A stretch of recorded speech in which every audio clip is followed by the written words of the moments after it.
வணக்கமுங்க. இந்த பருவமழையை நம்பி இந்த வருஷம் வேலைக்கே ஆகலிங்க. ஏன்னு பார்த்தீங்கன்னா, இந்த வருஷம் மாட்டுகளுக்கு மஞ்சச்சோளம் விதைக்கலாம்னு சோளமெல்லாம் ரெடி பண்ணி வச்சுருந்தோமுங்க. கடைசியில் பார்த்தீங்கன்னா, இந்த மழை பெய்யவே இல்லைங்க. வரத்தீவனம் தான் இந்த வருஷம் போட முடியலைங்க. அதனால் மாட்டுகளுக்கு பச்சை தீவனமே ஓட்டு விட்டுலான்ட்டு நானும் மாத்தாம இன்னைக்கு காட்டுக்கு மக்காச்சோளம் ஊன்றதுக்கு வந்துருக்குறோமுங்க. உங்களுக்கு மக்காச்சோளம் ஊனி அவ்வளோக்கா பழக்கம் இல்லைங்க. அதனால ஆத்தா நீ கரெக்டாக போட மாட்டேன் சாமி, ஒரு குழிக்கு அளவாக 2 இல்லைனா 3 சோளம் போடு அப்படின்ச்சுங்க. இங்கே ஒருத்தர் சீக்கிரமாக வேலை முடிட்டுன்னு ஒரு குழிக்கு மொத்த சோளத்தையும் போட்டுக்கிறாருங்க. பியாட்டா வேலை பார்த்தா தான் வேலையெல்லாம் சீக்கிரமாக முடிக்க முடியுங்க.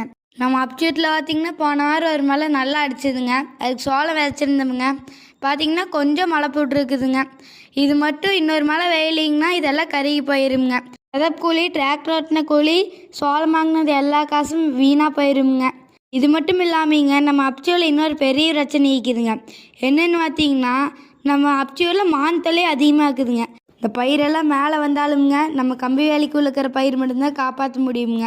ஏன்னு பார்த்திங்கன்னா மான் அதை மட்டும்தான் விட்டு வைக்குமுங்க. இதுதான் விவசாயோட நிலைமைங்க. வீடியோ பார்க்குற எல்லாத்துக்கும் ரொம்ப நன்றிங்க. மறக்காமல் நம்ம வருங்கால விவசாயி கிருத்திக் பேஜை ஃபாலோ பண்ணுங்கள். எனக்கு நம்ம ஊர் பக்கம் எல்லாம் மழை தானுங்களா? எந்த ஊர்லேருந்து நம்ம வீடியோ பார்க்குறீங்கன்னு மறக்காமல் கமெண்ட்டில் சொல்லுங்கள்.